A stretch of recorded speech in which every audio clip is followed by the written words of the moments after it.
Bismillah, Assalamualaikum warahmatullahi wabarakatuh. Perkenalkan, saya Muhammad Farid Dwi Agustian dari Prodi Perbankan Syariah, mahasiswa STE Fitra Insani Bandung.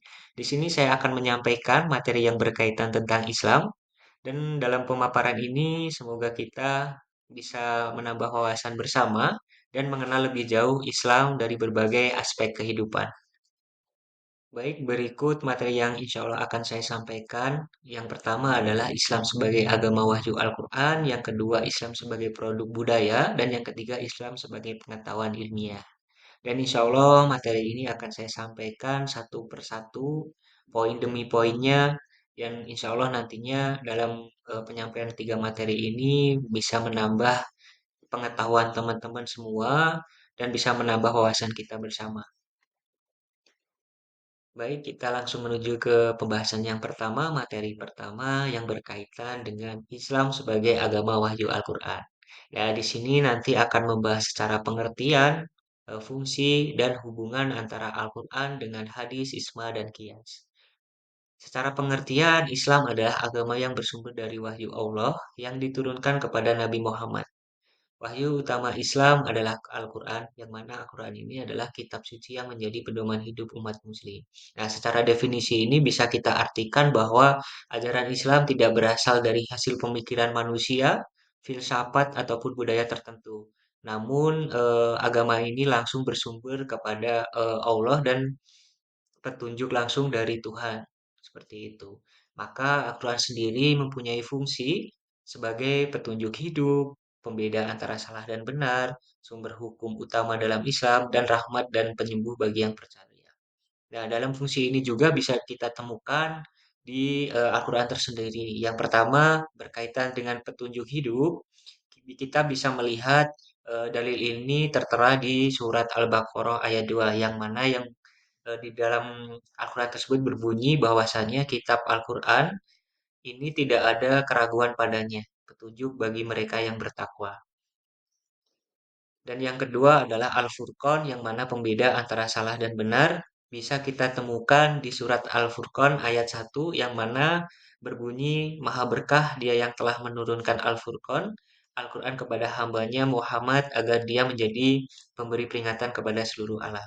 Nah, maka di dalam Al-Quran tersendiri ketika ada suatu perintah yang mengatakan Al-Quran disinilah yang artinya sumbernya, menjadi sumber utamanya.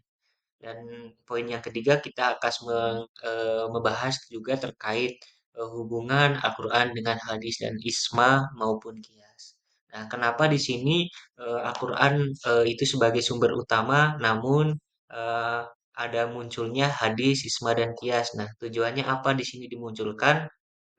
Maka di sini kita bisa melihat secara definisi dulu bahwasannya hadis adalah penjelasan dari praktik Nabi terhadap Al-Quran. Hadis memperinci ajaran Al-Quran yang bersifat umum, sedangkan isma adalah kesepakatan ulama dalam menetapkan hukum yang tidak dijelaskan secara eksplisit dalam Al-Quran, dan kias adalah penalaran hukum dengan analogi terhadap hukum yang ada di Al-Quran. Nah, maka kalau kita kasih contoh gitu ya sedikit terkaitan misalkan kita sholat, di dalam Al-Quran jelas perintah sholat itu sudah tercatat. Namun tidak dijelaskan secara rinci bahwasannya tata cara, teknis, bahkan seperti halnya jumlah rakaat pun tidak dituliskan di dalam Al-Quran. Namun Al-Quran sendiri hanya membahas terkait perintah sholat. Maka di sini hadirnya hadis membantu untuk memperjelas perintah Quran. Maka di dalam hadis dimunculkan bahwa misalkan untuk sholat subuh ditentukan rokaatnya, sholat maghrib sudah tertera, misalkan subuh 2 rakaat, maghrib 3 rakaat. Nah, maka di sini ketika kita mengetahui hubungan Al-Quran dengan hadis ataupun isma dan kias, maka ini akan saling berkaitan. Dengan munculnya empat elemen ini, maka akan terjadi satu kesatuan yang mana saling berikatan. Baik, setelah tadi kita membahas secara rinci mulai dari definisi, fungsi, dan hubungan Islam sebagai agama wahyu Al-Quran, maka kita bisa mengambil kesimpulan bahwasannya Al-Quran adalah inti ajaran Islam yang pertama, yang menjadi rujukan adalah Al-Quran. Namun di sini hadis Isma dan Qiyas ini berfungsi sebagai pelengkap dan penjelasan hukum-hukum yang sudah disebutkan di Al-Quran namun belum secara rinci, maka ketika Al-Quran dan hadis Isma dan Qiyas ini saling berkaitan, maka akan membentuk fondasi syariat Islam yang sangat kuat.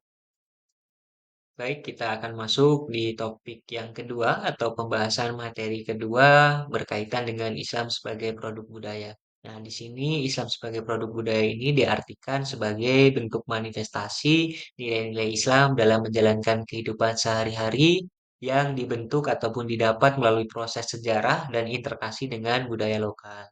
Artinya di sini poin pentingnya adalah cara praktik atau cara menjalankan masyarakat ataupun umat Islam itu bisa beragam sesuai dengan budaya lokal ataupun sejarah tempat tinggal seperti itu. Walaupun tadi kita sempat membahas di poin awal gitu ya bahwasanya Islam adalah wahyu Allah gitu ya yang tidak bisa berubah. Nah, di sini maka akan nantinya akan timbul pertanyaan-pertanyaan dari umat Islam mengapa ajaran itu tidak bisa berubah namun bagaimana cara penerapan itu bisa beragam. Sebetulnya di sini yang perlu kita ketahui bersama gitu ya, bahwasannya ajarannya itu tidak berubah, namun hanya saja tata cara umat Islam yang menjalankan itu bisa beragam sesuai budaya dan setempat. Nah, kenapa bisa terjadi seperti ini? Karena memang secara jelas sudah diartikan tadi bahwasannya adanya perbedaan tradisi suatu daerah sehingga bisa mempengaruhi adanya perbedaan ini. Namun tetap sama terkait patokan awal ataupun ajaran awal itu tetap mengarah ke ajaran Islam. Tetap mengarah ke ajaran yang sudah ditentukan di poin yang awal tadi. Dan misalkan kalau kita contohkan di Indonesia sendiri gitu ya, kita ambil contoh yang di sini yang sering kita pernah lihat gitu ya, ada suatu daerah yang mana masih menggunakan yasinan, terus masih menggunakan mungkin dalam hal tahlilan seperti itu. Nah, maka itu adalah contoh bahwasannya Islam sebagai produk budaya karena suatu daerah ada yang menggunakan, suatu daerah tidak ada yang menggunakan, ada yang tidak menggunakan seperti itu. Bahwa itu adalah contoh penerapannya. Nah, di sini Islam sebagai produk budaya ini mempunyai beberapa fungsi. Yang pertama adalah menjadi media penyebaran dan pemahaman ajaran Islam. Yang kedua, mewujudkan identitas sosial dan budaya umat Islam. Dan yang ketiga, memperkuat koherensi sosial dalam masyarakat Muslim. Ya. Di sini selain mempunyai fungsi ini, sebetulnya Islam sendiri mempunyai tujuan yang mana di sini agar seseorang sesama umat ataupun sesama manusia. Walaupun di sini banyaknya perbedaan, namun kita tetap sama harus bisa menjaga toleransi antar umat Islam. Seperti itu. Baik, selanjutnya kita akan membahas mengenai asal-usul Islam itu hadir dan sentuhan budaya Arab pra-Islam serta gejolak sosial budaya. Baik, kita akan masuk untuk yang poin awal, kelahiran Islam dan sentuhan Arab pra-Islam. Nah, Islam ini dulunya lahir di tengah masyarakat Arab yang masih menggunakan atau memiliki budaya tribal. Budaya tribal ini adalah budaya yang masih menggunakan kepercayaan, sistem kekerabatan, puisi lisan, dan nilai-nilai kehormatan. Islam di sini datang dengan membawa nilai-nilai tauhid, keadilan sosial, dan kesetaraan, tetapi tidak sepenuhnya menolak budaya Arab. Dalam artian, beberapa unsur budaya pro-Islam yang positif tetap dijalankan dan diislamkan seperti bahasa Arab, sistem musyawarah, atau nilai kehormatannya tetap dijalankan. Nah, terkait untuk gejolak sosial dan budaya, di sini Islam juga menjadi gejolak sosial karena mengatur hubungan antara individu dan masyarakat serta mempengaruhi struktur sosial seperti hukum zakat, hukum waris, hukum pernikahan, ataupun hukum lainnya. Sebagai gejolak budaya, Islam menjiwai kesenian, pendidikan, arsitektur, dan gaya hidup umat Muslim. Di sini interaksi ini menunjukkan bahwa Islam tidak hanya sebagai ajaran normatif, tetapi juga kekuatan pembentuk budaya dan tatanan sosial. Baik, setelah kita tadi membahas secara rinci mengenai Islam sebagai produk budaya, maka kita bisa menyimpulkan bahwasannya Islam ini tidak hadir sebagai agama wahyu saja yang berpusat ke Al-Quran, namun bisa berkembang dengan adanya interaksi perbedaan suatu budaya, yang mana di sini bisa membentuk ekspresi budaya ataupun cara menjalankan keislaman tersebut berbeda-beda, sehingga di sini bisa memicu ataupun ada pemahaman Islam yang mana bisa membuka ruang toleransi, menghargai perbedaan, dan bisa menjaga nilai Islam tetap hidup di tengah keberagaman. Baik, di sini kita akan membahas materi poin ketiga yang mengenai Islam sebagai pengetahuan ilmiah. Di sini sudah dijelaskan bahwasanya Islam mendorong umatnya untuk mencari ilmu pengetahuan merupakan sebagian bentuk bagian dari ibadah dan juga bentuk penghargaan terhadap pemikiran akalnya. Dan ini juga sudah diterangkan di Al-Quran sejak awal mengarahkan manusia juga untuk berpikir, merenung, dan meneliti alam semesta. Nah, di sini kita juga nanti akan belajar dan juga akan saya terangkan juga terkait dengan pengertian pengetahuan, terkait dengan ilmu, terkait pengembangan berpikir ataupun filsafat, dan insya Allah nanti akan saya jelaskan satu persatu di sini. Baik, kita akan masuk dari yang pengetahuan ya untuk ma'rifah. Yaitu secara definisi, pengetahuan adalah segala sesuatu yang diketahui manusia, baik dari pengalaman, akal, intuisi, maupun wahyu. Kalau untuk ilmu atau sains adalah pengetahuan yang tersusun secara sistematis dan diperoleh melalui metode tertentu, melalui observasi, pengamatan, eksperimen, dan analisis. Filsafat adalah pengembangan dari upaya berpikir. Jadi kalau filsafat ini adalah upaya berpikir kritis, rasional, dan mendalam tentang hakikat segala sesuatu termasuk ilmu itu sendiri. Jadi filsafat ini lebih menggunakan logika ataupun realistis. Selanjutnya di sini kita akan membahas mengenai perbedaan antara pengetahuan, ilmu, dan filsafat, dan juga metode ilmiah dan struktur pengetahuan ilmiahnya. Nah, kita masuk di poin perbedaan dulu ya untuk pengetahuan, ilmu, dan filsafat. Nah, di sini perbedaan berdasarkan sifat itu sudah berbeda. Kalau pengetahuan atau ma'rifah ini bersifatnya umum. Kalau untuk ilmu atau sains bersifatnya sistematis dan teruji. Sedangkan filsafat bersifatnya relatif dan spekulatif terhadap dasar-dasar ilmu dan realitas. Nah, artinya di sini kalau untuk pengetahuan, ini adalah pengembangan dari hasil dari proses mengenal, mengingat atau memahami informasi berdasarkan pengalaman, pengamatan ataupun belajar. Maka dinyatakan kalau pengamanan ini belum bisa dinyatakan teruji. Karena memang belum diadakan pengamatan hanya berdasarkan pengalaman ataupun hasil belajar. Jadi belum melakukan sesuatu yang menunjukkan bahwa itu sudah terbukti. Misalkan eh, kita beranggapan bahwa itu madu itu manis gitu ya, tapi kita belum merasakan. Jadi masih dalam tahap pengetahuan.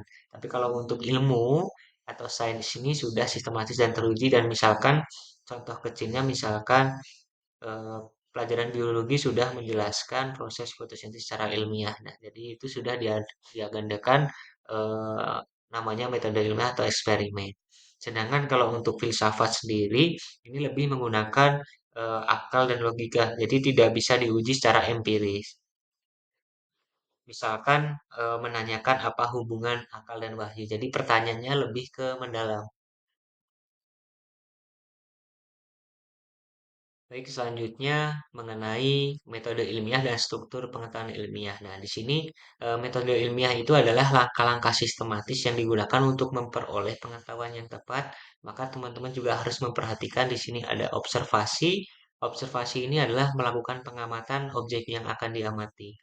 Yang kedua adalah rumusan masalah. Maka kita harus mengidentifikasi masalah apa yang mau kita lakukan penyelesaian seperti itu. Dan untuk hipotesis ini lebih mengarah dugaan apa yang berdasarkan teori atau logika. Dan eksperimen atau pengumpulan data kita melakukan sebuah percobaan dan untuk analisis data tersendiri kita melakukan penafsiran hasil pengujian secara statis ataupun logis. Dan untuk kesimpulannya, nanti kita menentukan apakah itu hanyalah hipotesis semata ataupun bisa dibuktikan. Seperti itu. Kalau untuk terkait strukturnya, di sini ada objek material, apa yang dikaji, objek formalnya, cara pandangnya, ada metode, di sini ada sistematis dan teori, dan ada juga kebenaran rasional dan empiris.